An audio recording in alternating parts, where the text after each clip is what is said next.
Sorry, men det blir egentlig ikke noen lørdagskaos i dag. Sorry, jeg kan bare ikke.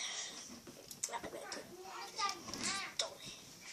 Men kanskje det er litt gøy, og så kan jeg ta mye.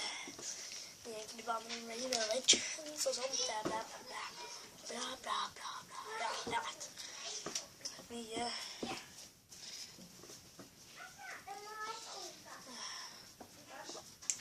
Neste gang så skal jeg bare ha et kaos. Det skal i hvert fall. Og mer andre challenge. Fremover.